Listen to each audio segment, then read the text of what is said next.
You've most likely heard about AI agents. It feels like they are everywhere these days. Maybe you've even tried one, and there is a good chance that you think they are super technical, reserved for people with deep technical expertise. But here's the truth: AI agents are systems built on very understandable principles, and once you get the logic and learn the tools, you can build one in no time. Maybe you can build one tomorrow. So today I'm going to make the idea of AI agent simple, clear, and practical. We will talk about what an AI agent is, what it isn't, and I'm going to quickly touch on a misconception that causes confusion and potentially is stopping some of you from using it. Then we will actually build a small functional AI agent together in less than 10 minutes, no coding needed. So by the end of this video, hopefully you will see exactly how it all fits together. Before we start building, let's get our definition straight because words like automation and AI agents are often thrown around interchangeably, but they mean different things, and understanding the difference is important. Automation is linear and predictable. It follows rules. Think of it like when this happens, then do that. When you receive a customer form, draft an email. Or at 9 a.m., check the weather app, check my calendar, and send me a text message. Automation flows are deterministic. It's the set rules that they follow. AI agents, on the other hand, are a step forward. Agents don't follow a step by step rules. They aim to accomplish a goal that sometimes require getting a context, require thinking and decision making. So it doesn't follow a certain path. Sometimes it takes different paths using different tools. This difference is crucial. Understanding it is important because most of our real world work isn't clean or structured. We deal with email, document, customer chats, scattered notes, data that can't fit neatly into a rule based workflow. If you try to automate it and put in a rigid logic, you end up with endless branches that break whenever something unexpected shows up. On the other hand, throwing an agent at everything overcomplicates a simple task and can be expensive. So this is Mariam, product manager with AI products built for millions. And I've seen how getting these foundations right unlocks entirely new ways of building and thinking with AI. All right, let's make this real. Let's build a small AI agent. Together, two tools I want to introduce to you, Zapier and N8N. Zapier has been around for a while as a go-to tool for mostly automation, but they have added agents as well. I recommend checking it out yourself because I'm not gonna spend time on it. I've decided to go with N8N. N8N is open source, and I find it more flexible. And by the way, I think they could do a better job in naming it because I have a difficult time saying N8N, like N8N. Many times I've practiced it, but it's still struggling. So let's get it started. This is the website, n8n.io. Get it started to sign up. I already signed up. I'm signing in.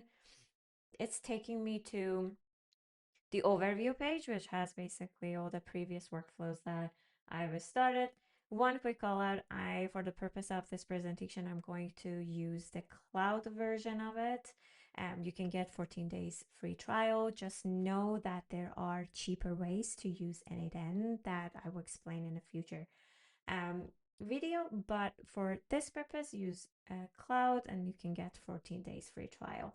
One quick call out before we start, I highly suggest you look at the templates in here.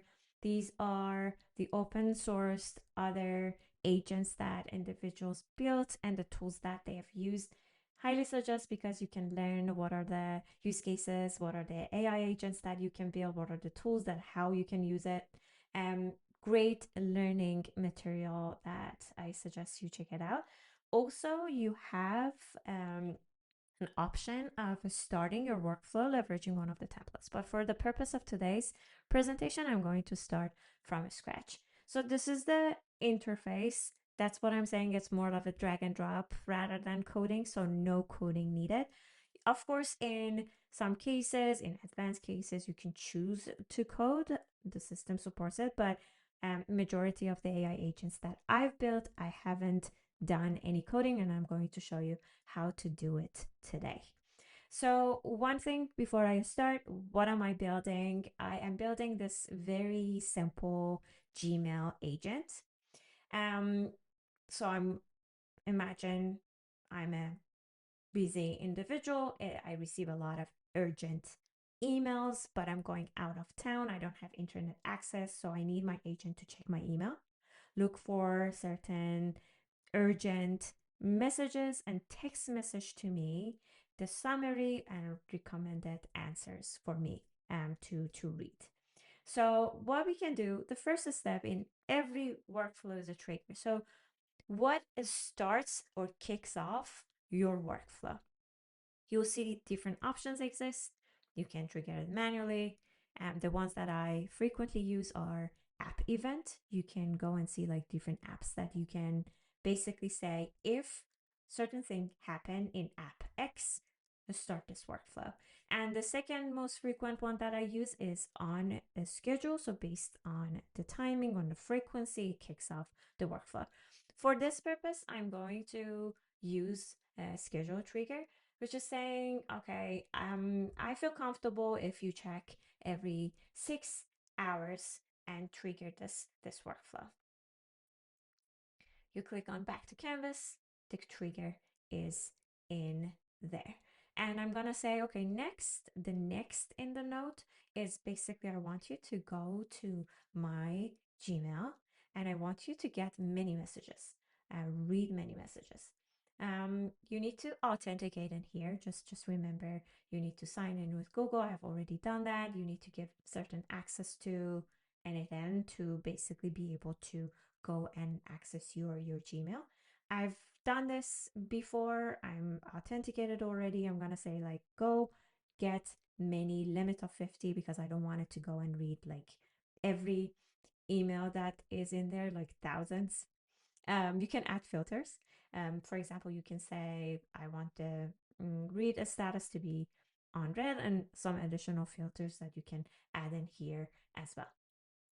You can execute this step, which is basically every 6 hours it goes in and fetches basically 50 messages that you defined in here. As you see, like page size 10 and each of it 5 row. This is working fine. We are going to back to the canvas. So far, every 6 hours it goes and read 50 emails. But I wanted to aggregate it because, like, as you saw, the output was like 5 rows, 10 pages. I am going to add an aggregator in here, which is basically says all item in the data, aggregate them. After aggregation, we're adding the brain. It's actually easier to work on it in this UI versus the other one. So you need to add your model. You will see like you can find all of the major ones. I'm going to use OpenAI for this purpose. Again, you need to authenticate it, which requires you to go to your OpenAI account and bring in your API key in here. I've already done that. It's in here already authenticated. Oh, and also I can choose basically which model that I wanted to use. I'm fine with 4.1 mini and back to canvas. So far, what we have done, we've added the model. We are going to add the simple memory to it, which is basically, let's put the key to be like test Gmail agent.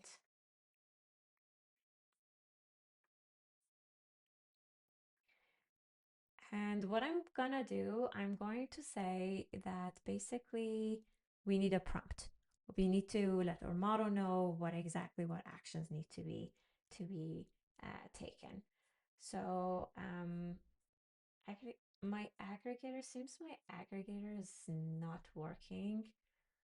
So let me go back and see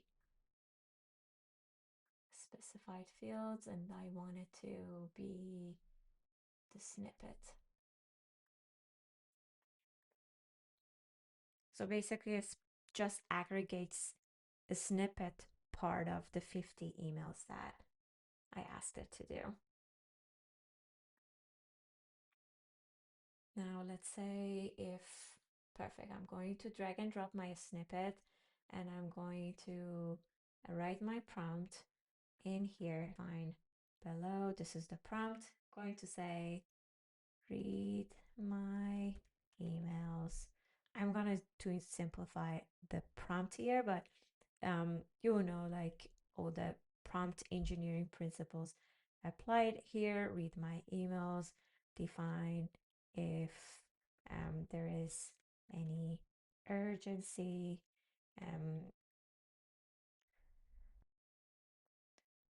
summarize if urgent, and send me text message. I'm going to drop the snippet to be the input for this prompt. Again, I dragged and dropped.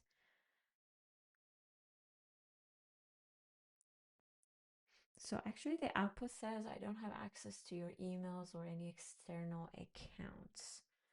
Maybe read the snippets.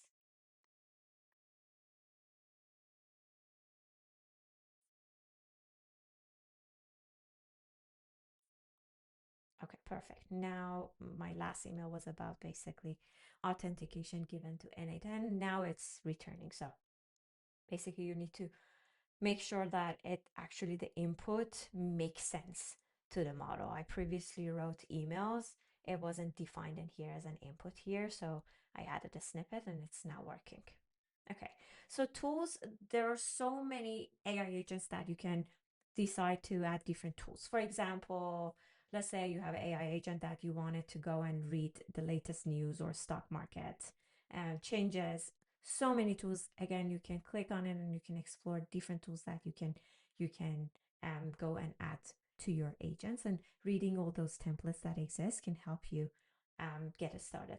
As the last step, what I'm gonna do is, again, here I can also decide to add things like add a Google Sheet if I want the decisions of the agents to be added somewhere down the line for my evaluation purposes. But for the sake of simplicity, I'm going to add Twilio, which is a service for making a call or sending a text message. I'm going to choose sending text message. One quick thing, you can read documentation for Twilio here, but this is the magic number that you need to use in here. And I'm going to basically just come up with a number. I don't know what that number is, but for the purpose of showing you. This is not going to send a text message. We are just basically testing it, but making sure that it works. Actually, I forgot to put in a message in here. So let's execute the previous node. Says the workflow has issues and cannot be executed. Let's go back. See if this step is executing. Seems it works well. All right, this is the issue. In the message section, you actually want the output of the what model gave you to be included as a text message here. So that was the reason for error. It's giving me bad request.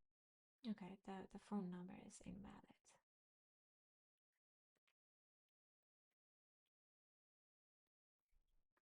And it's just a random number I put. Okay, perfect. It's working. As you saw, it was even the error page is really easy to follow. And you can always, what you can do, you can click on the docs. This is open source, and I found great documentation. You can find explanation for every error code that you find. So actually getting hands-on with it becomes a really great learning experience. So this is my workflow. All good, done. I'm going to save magical Gmail agent for my backpacking trip. And I'm going to save it. If we go back home, it's going to show in here. As you see, it's inactive. As soon as you active this, it's going to actually start basically trigger executing. And I'm going to actually ask it to stay inactive. So hopefully you liked this presentation. Hopefully you learned something. Highly suggest you start building something yourself now that your memory is fresh. Tell me in the comments what other AI agents you want me to build, and would love to hear about what you get to build.